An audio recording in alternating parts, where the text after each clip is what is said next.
How y'all doing, world? Welcome to Feature Podcast. We got a special guest with us today. We got author, artist, mentor, father, brother, grandfather, brother Michael Aurelius Thomas. Welcome to Feature Podcast. Thank you very much. Nice to see you. Hello, world.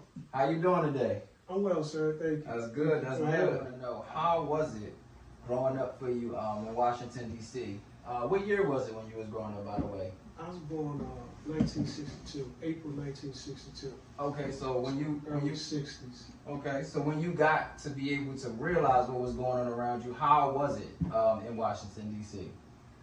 That's a good question. From age as much as I can remember, from a adolescence to a teenager. I graduated out of the 6th grade at 12 years of age. Mm-hmm. I was young and innocent. I was a young boy with kind heart, passion for everyone. Mm-hmm. You know, I was the type of guy that fought for those that couldn't fight for themselves. Mm-hmm. You know,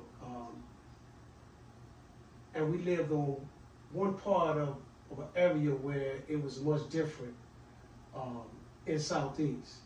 It wasn't bad as the area that we eventually moved in. So, answer to your question, as a young man, my life was a little different. But after age 14, my life began to dramatically change. Okay, just to give people a kind of idea of what area you came from, what kinds of things happened in D.C. that you could like tell people about that would, things that would make the news, events that during your time when you were young. Can you remember any of them? Well, let me say this. If I can explain it, take a big city like New York. Mm-hmm. To me, D.C. is a little New York. Okay. You know, always something going on, always something going down. Okay. You know, as a young man or young woman, anything that you desire, to get into, it was yours at your exposure. Mm. Out in D.C. Anything you could think of. Yeah. To get in trouble. Yeah. If you will, it was in Southeast Washington D.C. Okay, that's actually a great segue into my next question, because I was going to ask you about some of your struggles that you faced, whether it may be if racism was going on or any kind of things. What are some struggles that y'all faced in D.C. at that time? Poverty, I don't know, anything that you could think of. I mean, in the streets, cities of D.C. There was poverty in the 60s. We didn't experience that, my family, because my parents, shield us, from things like that, and I'm very grateful for that today. But early 60s, that was still times, where you could sense racism. Mm-hmm. Wasn't segregation, in schools, but we go places like Woolworth and Loafers back then, and you would still see whites only signs, Mm-hmm. in the restrooms, no blacks, Mm-hmm. And things like that. So that was the struggles that we had. The school I went to, elementary school, starting kindergarten. I went to school with little white kids. Oh, okay. Oh, that's okay. that was a rough year. That was also the year that Martin was killed, 68. Mm. So before Martin and during that time, there was always riots in the streets. Okay. You had to learn how to live and survive. Or don't make it. Right. A better choice of words. And that's how the streets of D.C. was. They call it D.C. Chocolate City. Right. Or Wild Wild West. Mm. And that's how D.C. was. Okay. 60s, 70s, 80s, Wild Wild West. Okay. We're going to get a little bit more into your new book, A Journey Travel Through Life Experience. So, first question I want to ask you about the book is, in the book, Journey Travel, you started off by writing letters to your parents, expressing your appreciation. I just wanted you to tell us a little bit how your parents helped you and guided you, and why you appreciate them so much. Well, I definitely want to dedicate that. As you know, the book, you read the back, the book is dedicated to my whole family. Yes. Especially my wife. We're going, It was everything to me. My parents, they did everything they can or they could, you know, to set us on the right path of life. You know, I had parents that, you know, always stayed together. You know, as I stated earlier, always worked hard, always provided, mom and dad.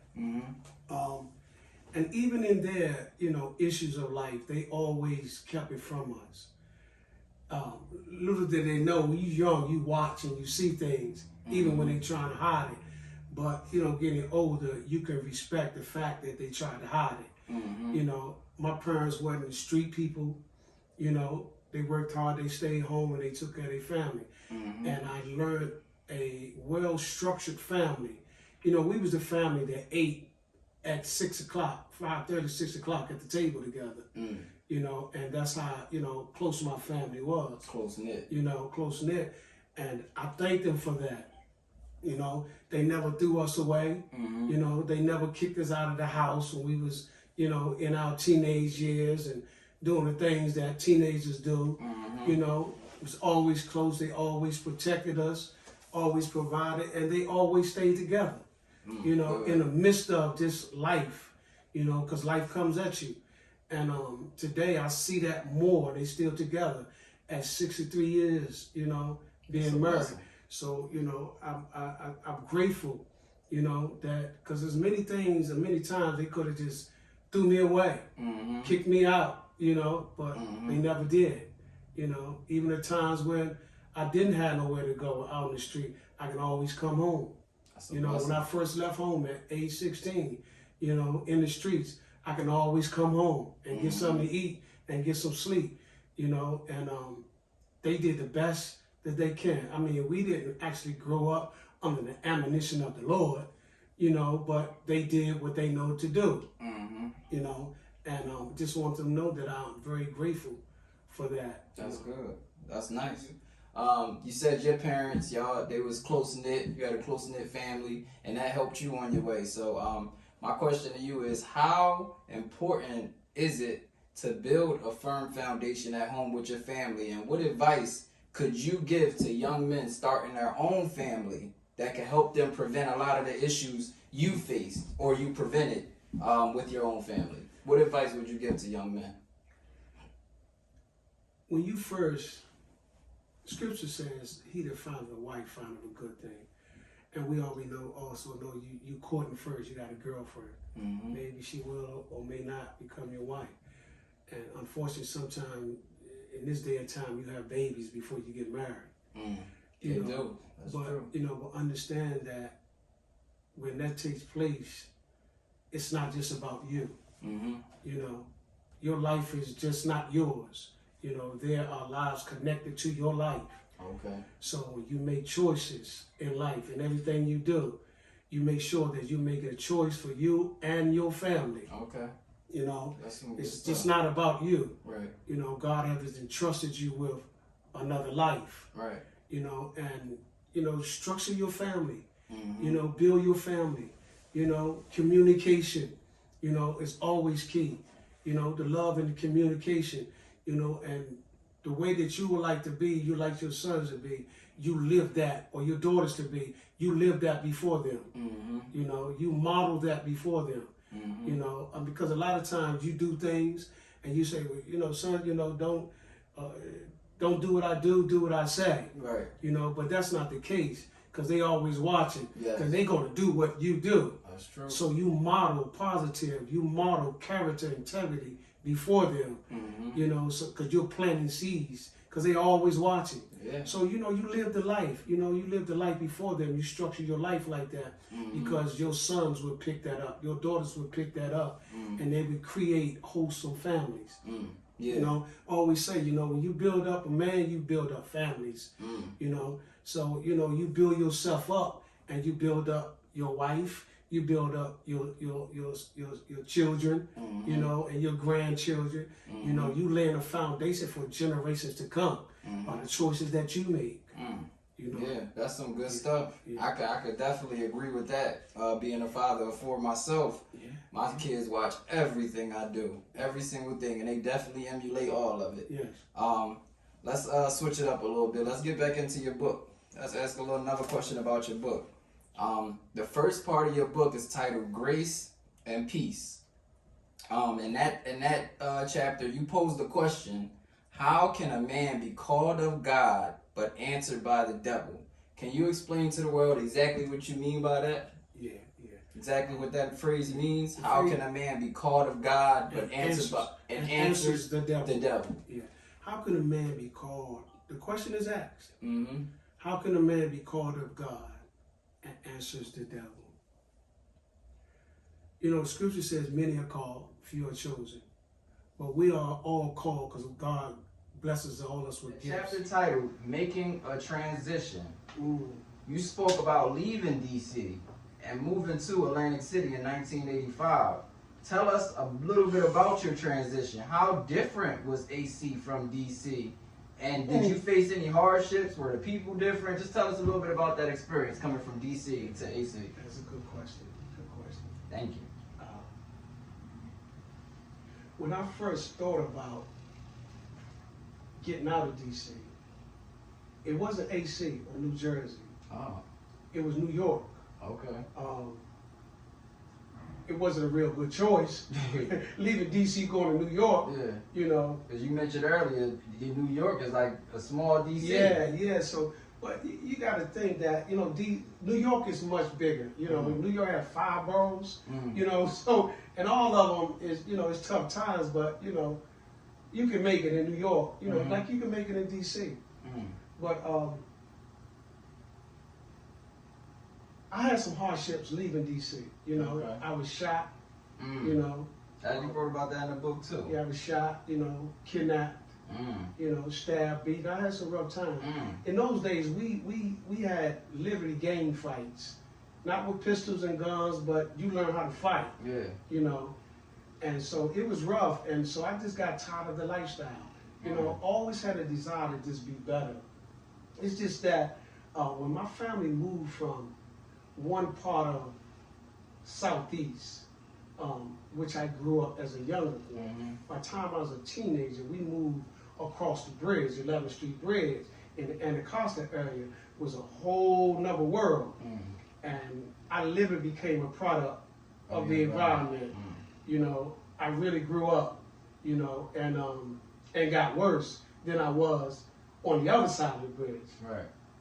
But in answer to your question, you know, that was rough times, and I always had a desire to just be better, because it's embedded in me. Yeah. When I was younger, that's the person that I was. I was always compassionate people, you know, always respected people. That guy that always, you know, fought for people that couldn't fight for themselves. You know, things like that. I was that person, you know, that man called a God. But I didn't know, but I became a product of the environment, of the world, you know, caught in the claws of the enemy, you know, or its traps, you know, of the world. And so I had to get away from that, you know. Okay. I got tired of that lifestyle, you know, over and over again, a cycle in my life, you know, the survival technique. It's one thing, man, to live in D.C. and just to live in D.C., but to live in D.C. and how to really develop a survival technique where you watch over your shoulder every day, you know. And it was times when I had my first apartment. I walked in my house, in my apartment, I had to check under the bed, in the closet, through the showers. That was my lifestyle, you know, you know, with armed, you know, so, and you get tired of that, you know, that lifestyle. So the first time I said, well, I gotta leave, you know, I gotta change people, places, and things, and that's what I attempted to do. And that's how I eventually wound up in New Jersey. So it was New York, from New York to Philly, from Philly to New Jersey. Okay. You know. Okay. Yeah. Were the people different in Atlantic City, or how were they different, or were they the same? The people were how different. Were they different? To me, first coming here, it was good for me because it was much slower than DC. That's good. And when I first started coming up here, it was sort of like a hideaway. Come up with the casinos, on the bus, and all that type of stuff, and go back just to get away from DC. And it was quieter up here. At 85, the streets were like always going on, something always going on, but it wasn't as violent in the streets of Atlantic City as it was in D.C. Right. So up here for me, it was like a quiet spot, Yeah, you like know, just get away. Yeah. You know, but the people were different. You know, the accent is different. You know, Okay. the swag is different.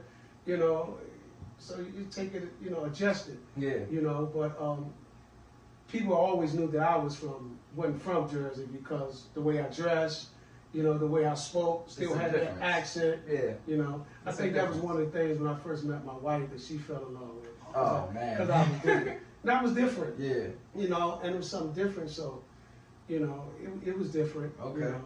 Okay. Chapter titled A New Chapter in Life.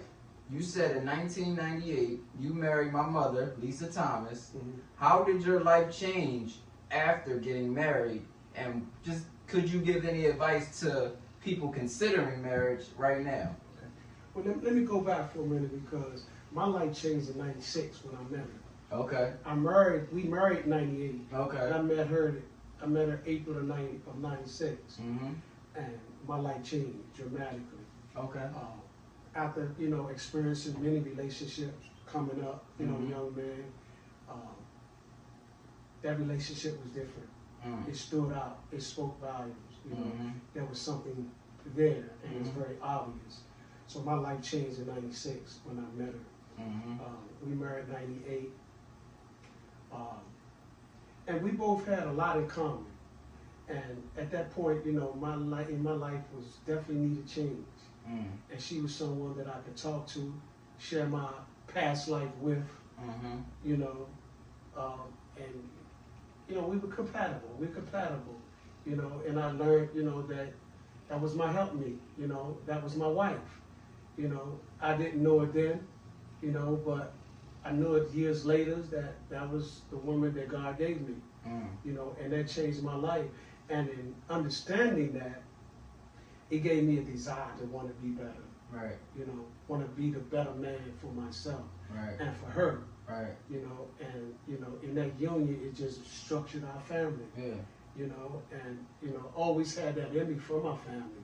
You know, because my parents always stayed together. Mm. You know, I got that from, you know, that household. We were Yeah, a family that ate together. Yep. 6 o'clock, we better be home eating. Yep. And, you know, and we talked at the table.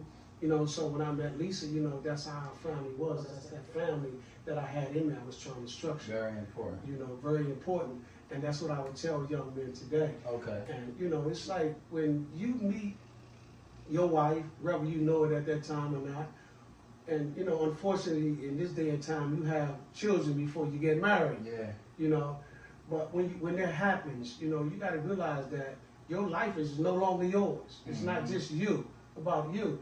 You know, your life is attached to a life. Right. You know, so the choices and decisions you make, it's not just yours. It's you and the ones that are attached to your life, your Right. loved ones. Right. You know, so when you structure your family, you know, you always lead with a arm of love and care, Okay. you know, and compassion. You never leave, you know, your family with a strong arm, you know, so to speak. You know, anger and frustration and things like that. Yeah. You lead with love and compassion, Okay. you know, and when you model that, you know, it trickles down in your family. Mm. You know, 'cause a lot of times you don't have to say anything. You know, it's living the life Yeah. They before follow. them, and that structures your family. Yes. You know, and generations to come. Mm-hmm. You know, always say, you know, you build up a man, strengthen a man, you build up families and communities. Right. You know. Right. Yeah, that's good advice. I know that you and Pastor Kevin Ragland started a mentoring program at Lighthouse Community Church. How important is it for young men to have mentors or positive role models in their life? That's my question to you. Well, let me say first that Overseer Kevin Ragland at Lighthouse Community Church Okay. started the male mentor program ministry. Mm-hmm. I assist him, you know, in building that up. Okay. You know, answer to your question, very important. You know, we're sort of like giving back Okay. for what God has entrusted us with. You know, even through my journey of life, you know, good and bad, you know, it's important that I tell my story. That's what made me write my autobiography. Okay. that you can see how God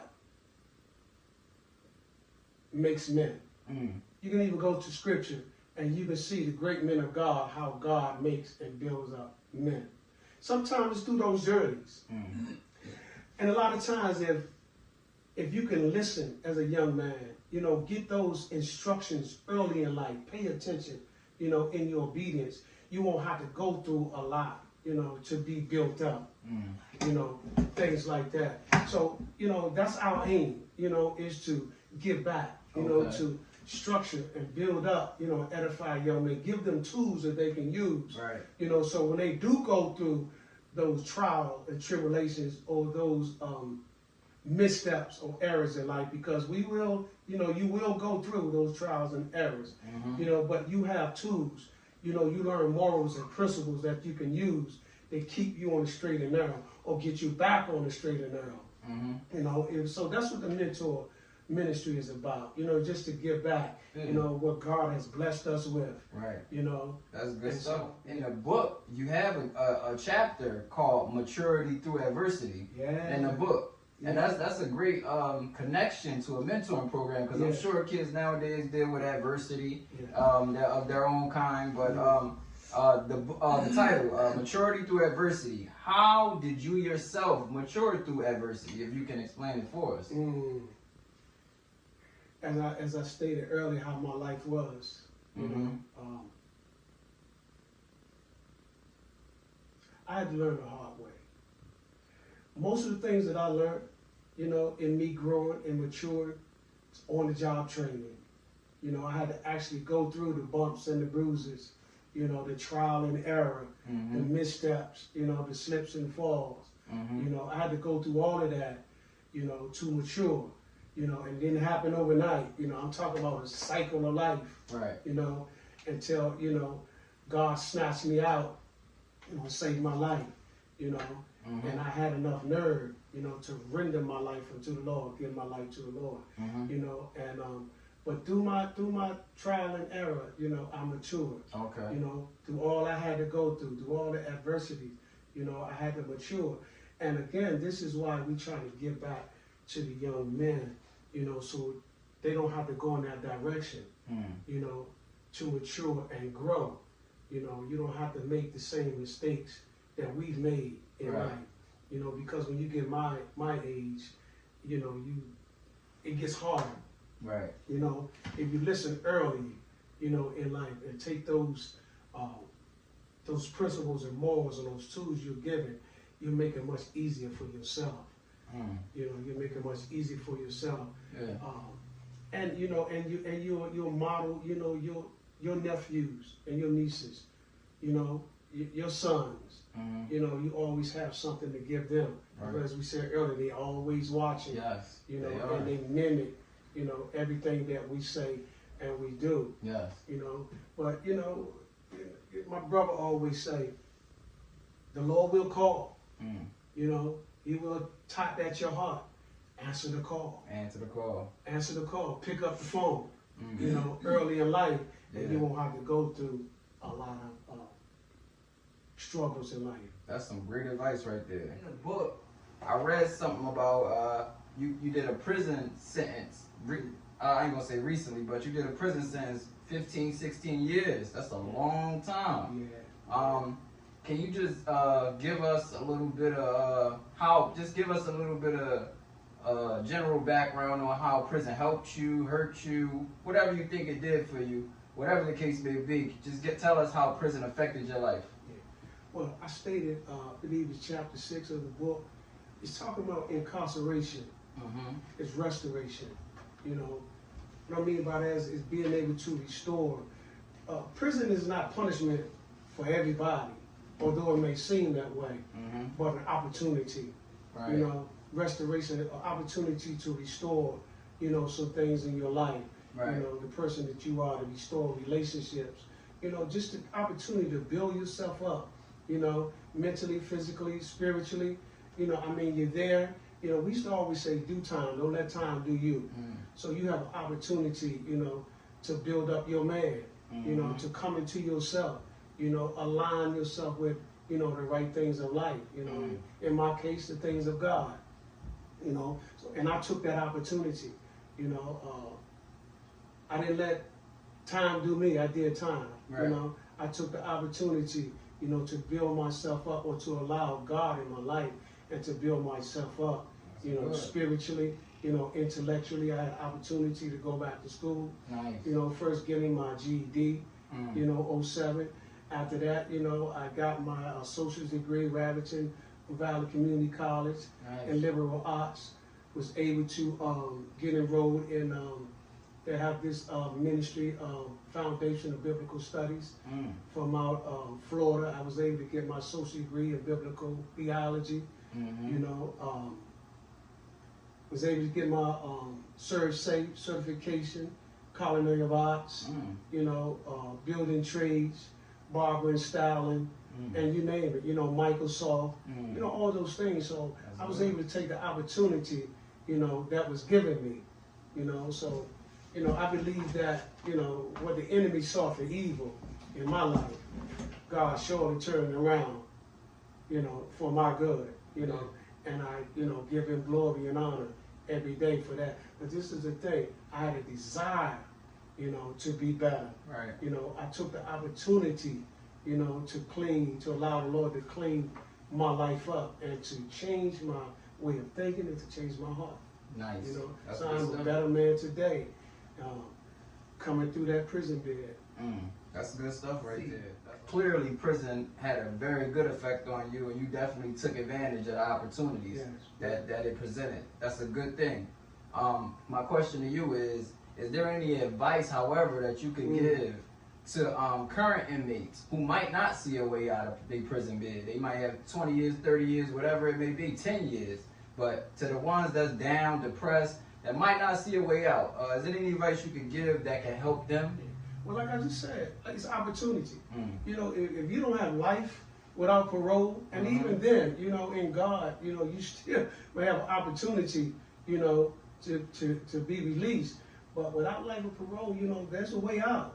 You know, you just take that opportunity. You know, a lot of times through life, you know, rather we in prison, because, you know, we have many that's out in the world that's in prison, you know, in the mind, you know, imprisoned, you know, intellectually, you know, in poverty and, you know, anxiety and you name it, you know, people are in prison. But, you know, you take that opportunity, and a lot of people don't look for the escape. There's a way of escape. God always make a way of escape. But a lot of times, and in prison and out here, we get caught up in a situation and circumstances, and you never look for the escape. In prison, there's an escape. The escape is you being able to align your life. You know, you had an opportunity. You know, you don't have to worry about bills. You know, you don't have to provide for no one but yourself. You know, a lot of things you don't have to worry about and be concerned about, other than just prison bed, you know, around a lot of other men. You know, other than that, just surviving. But other than that, you know, you have opportunity, you know, to work on you, to find yourself, to come to yourself and build up your man. You know, so we always say, you know, do time. Don't let time do you. You know, and that's taking, you know, the advantage, literally, take the advantage of all the opportunities, you know, that the prison system have to offer if you just have to be there. You know, if you have your GED, go get your GED. You know, work on you. You know, because when you get out here, it's a whole different world. You know, and you need the credentials, and you need that, you know, to build yourself up. So, answer to your question, like, do time. Don't let time do you. Work on you. Find you. Build your man. That's good. You know, build your person. That's good. That's good stuff. The chapter "Broken but Better," and that chapter, it sounds like an oxymoron to me, honestly. But could you clarify what you meant by that term "broken but better" in the book? How could you be broken but better? Well, let me say this, because I used to think that, you know, being shot, stabbed, you know, drug dealer, you know, crack house scenes, and just the streets, you know, sun up, come sundown, you know, just living that lifestyle, you know, about their life. I used to always say that it broke me, you know, but then I realized that wasn't what broke me.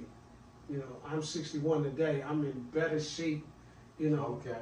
than I ever been. You know, Yeah. stronger than I ever thought I can be. Wiser, you know, than I ever thought I can be. And it's all because of what God has done in my life. Mm. God, I'm broken, you know, by where God brought me from. Okay. And how he kept me through the years. Okay. You know, and broke my heart just to build it back up. Right. Again. Right. That's broken, you know, but I'm better, you know, than I ever been before. Yeah, that's advice. A quote that you always say, and you even named the chapter in the book after it is, "My purpose is greater than my pain." Can you explain to us what your purpose is exactly and why it's greater than your pain? Yeah. In a lot of ways, I said it, but I'll say it again. In other words, my purpose is to make my contribution to mankind. I'm a firm believer of Romans 14:12. So then every man shall give an account of himself to God. And I understand now who I am in God, you know, what God has gifted me with. And I have to take what God has given me and render it back to him by my deeds, by the things that I do. Right. You know, my behavior, my character, my integrity, you know. And so my purpose, you know, is to share all that I experience with someone else to strengthen and edify them, Right. you know, and pull them out. And so, you know, there was pain, you know, through my struggles, you know, always a pain deep down inside. You know, sometimes there was regrets, guilt about the wrong choices I made. Physical and mental pain. Yeah, you know, going through those trials, you know, prison beds, you know, trapped in a 12-by-6 cell for days and days, you know, things like that. You know, it brings pain. You know, I could have did better. I could have did this. I could have did that. But now today, because you know, I know who I am and my purpose. Right. You know, is greater than any pain that I have. Right. You know, so you know that's my aim. Okay. You know, to reach brothers like yourself. You know, and pull you out of, you know, a situation that you can be in. You know, help you on the right path. You know, Of course. that's my purpose. That's who I am. You know, Of course. that is my kingdom assignment. You know, to give back all that God brought me from. You know. Okay. You know. It's a good answer. I know that you also are a singer. You're a singer. I know that back in the day you used to sing a lot. I remember when you sang I do a little song. Sing at the wedding. Y'all when y'all got y'all weddings renewed. I remember that singing. I might post a clip of that too for y'all, but I remember that you did real good. But let's keep it on track. So, yeah, where you going with this? and you make music. And at the end of the book, I'm a songwriter. At the end of the book, you have numerous songs that was made by you. Is that correct? That's in correct. the book. That's correct. Tell us about a little bit about your musical talents and what music endeavors you have planned for the future, if any. If you're going to continue to do music, what you have planned for us? Give them a little. Well, most of my songs written is by way of testimony. Okay. You know, all that I just spoke about and all that I speak about from where God brought me from. You know, and that is my way of giving back. You know, to honor God through through music. You know, through what I do. You know, I wish I could do more of it. You know, but right now life don't allow me, you know, to do that. But you know, in the future, if God says the same, you know, I'm looking to have some music out, you know, CD that people can enjoy, you know, and see just like the book and see where God has brought me from. And how God can change someone's life.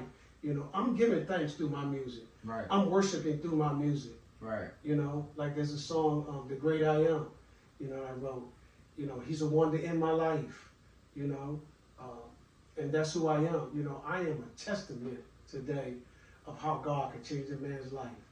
And I speak that through my music. Yeah. That's nice. That's nice. That's good stuff. After all the things that we covered, everything that we went over, all the stuff about your life, the stories, the prison, being shot, being a man of God, being a mentor, helping people on a daily basis. After all of that, I got one important question for you, and that is, how do you want to be remembered? what type of legacy would you like to leave for your kids when you're gone? How would you like to be remembered? If in a perfect world for you. And you can take some time to think if you need to. That's a good question right there. I want you to be on point with that one. I would like to be remembered the father, the husband, the son, the husband, the father, the brother, that did whatever I could to make life better for my loved ones. Because that's the person I am.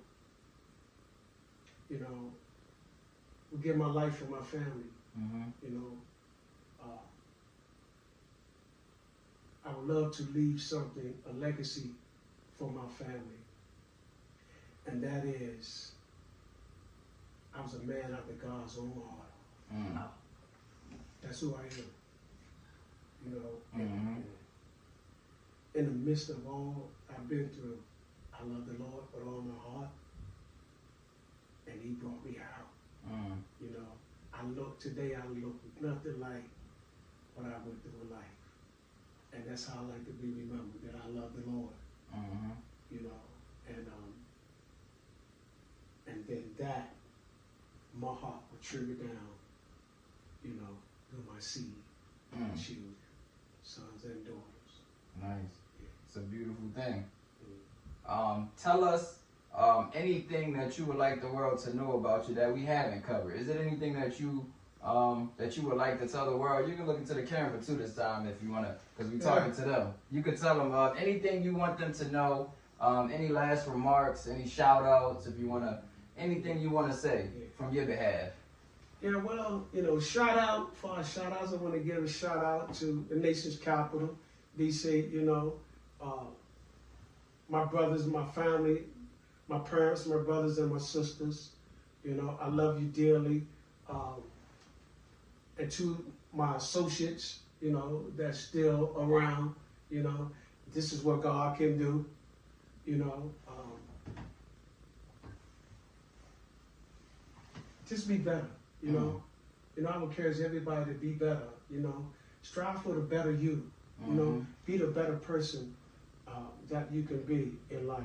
Because remember that, you know, the day we will see the Lord, you will be held accountable, you know, for your deeds. You will be held accountable for what God has entrusted us with, you know. And so I will live the rest of my life from today serving God, you know, because he's a life changer.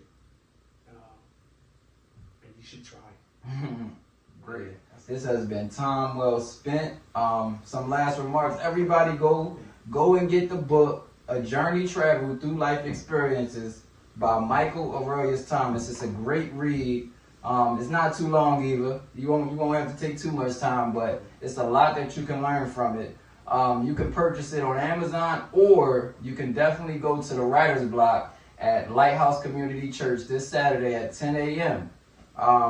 Thank you guys so much for listening to us. And Brother Thomas, thank you so much for sitting down with us and opening up about your personal life.